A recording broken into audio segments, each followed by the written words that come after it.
یہ غور سے سنیے گا، اس میں ایک بہت بڑا طبقہ انوالو ہے اور میں چاہ رہا ہوں اس کو آپ کو سمجھنے کی کوشش کریں۔ کچھ چیزیں آپ کو فضیلت کی ایسی بتائی گئی ہیں یا بتائی جا رہی ہیں اور صحیح بتائی جا رہی ہیں، لیکن اس کی تشریح غلط کی جا رہی ہے۔ ایک فضیلت بیان کر دی جاتی ہے، ایک چھوٹی سی فضیلت بیان کر رہا ہوں۔ ایک حدیث ہے، آپ نے دیکھا ہوگا مسجدوں میں عموماً ایک کیا کہتے ہیں درود شریف لکھا رہتا ہے کہ جمعہ کے دن عصر کے بعد کوئی اگر 80 مرتبہ پڑھ لے تو 80 سال کے گناہ کیا ہوتے ہیں؟ معاف ہو جاتے ہیں۔ اچھا، تو سوال یہ ہے کہ گرچہ یہ حدیث بھی ضعیف ہے لیکن ہم حدیث تھوڑی دیر کے لیے مان لیتے ہیں صحیح، اس لیے کہ کئی طرق سے یہ حدیث آئی ہوئی ہے درود شریف کی۔ سوال یہ ہے کہ اگر ایک جمعہ میں بیٹھ کر کے 80 مرتبہ پڑھنے سے 80 سال کے گناہ معاف ہو جاتے ہیں تو بقیہ پھر اگلی جمعہ آپ کیوں آئے ہیں؟ اب 80 سال کے بعد دیکھا جائے گا، جب 81 سال لگے گا تو پھر ایک مرتبہ بیٹھا جائے گا۔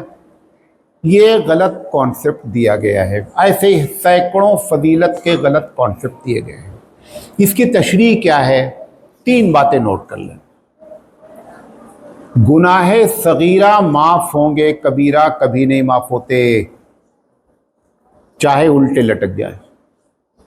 اور کبیرہ جتنے آسانی سے معاف ہوتے ہیں اتنا اللہ کی رحمت ہے کہ آپ نے صرف دل سے یہ کہہ دیا کہ اللہ غلطی ہو گئی ہے، ڈیلیٹڈ۔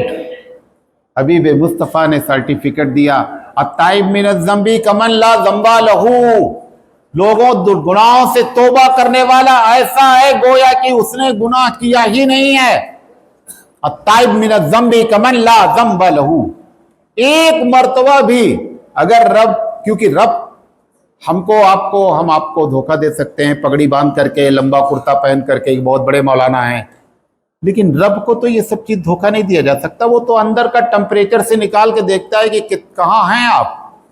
وہاں سے اگر دل سے بات نکل گئی کہ اے اللہ مجھ سے غلطی ہو گئی، بس اتنا احساس ہو جانا رب ذوالجلال کو اتنا خوش کر دیتا ہے کہ بندہ اپنے کو مان لیا اور مجھے خدا مانتا ہے۔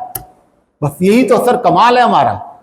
لہذا یہ جتنی فضیلتیں ہیں، نمبر 1، جب بھی کبھی فضیلت کی بات کہی جائے تو یاد رکھیں کہ اس سے گناہ صغیرہ مراد ہے، کبیرہ کبھی مراد نہیں ہوتے ہیں، نمبر 1۔ نمبر 2، یہ دوسرا جملہ بول رہا ہوں، بہت غور سے سنیے گا، یہ آپ کی زندگی کا اہم سوالوں میں سے ہے۔ فضیلت اس وقت کام کرے گی، کیا بول رہا ہوں؟ فضیلت اس وقت کام کرے گی جب آپ کا فرائض اور حرام سے بچے ہوں گے۔ مثلا ایک آدمی نماز چھوڑ رہا ہے، حرام کام کر رہا ہے، اور جمعہ کو بیٹھ کر کے آ کر کے یہ درود پڑھ رہا ہے، یہ کچھ بھی نہیں کرے گی۔ فضیلت کے اندر کسی آدمی کو جنت میں لے جانے کی اور جہنم سے بچانے کی طاقت نہیں ہے۔ جہنم سے بندہ بچتا ہے جب حرام سے بچتا ہے، فرائض ادا کرتا ہے تو جنت پہ جاتا ہے، لوگوں کے حقوق ادا کرتا ہے۔ 3 چیزیں جب وہ کرتا ہے تب وہ پاس ہو جاتا ہے۔ اب فضیلت اس کے پرسنٹیج بڑھاتی ہے، اس کے رزلٹ کا پرسنٹیج فضیلت کیا کرتی ہے؟ بڑھا دیتی ہے۔ فضیلت پاس نہیں کراتی، نوٹ کر لیں اس جملے کو، فضیلت کسی کو پاس نہیں کراتی ہے۔ لہذا فضیلت کے بارے میں یہ غلط ہے۔ تیسری بات، یہ جو کہا گیا ہے کہ وہ بھی جو گناہ صغیرہ معاف ہوں گے 80 سال کے ایک جمعہ پڑھنے میں، یہ اس آدمی کے معاف ہوں گے جو مواظبت اختیار کرتا ہے۔ مواظبت سمجھتے ہیں؟ لگاتار وہ جمعہ کو یہ عمل کرتا رہتا ہے، تب اس کو یہ فضیلت حاصل ہوگی۔ ایک جمعہ کو بیٹھ کر کے سن کر کے آ گیا، چلو یار ایک جمعہ قربان کر ہی دیتے ہیں، 1 گھنٹے کا معاملہ ہے، 1 گھنٹے میں 80 مرتبہ جو ہے پڑھ لیں گے، یہ اس کو حاصل ہوگی فضیلت جو اس کی مواظبت اختیار کرتا ہے۔ یہ فضیلت کی تشریح ہونی چاہیے، یہ فضیلت کے بارے میں معلوم ہونا چاہیے۔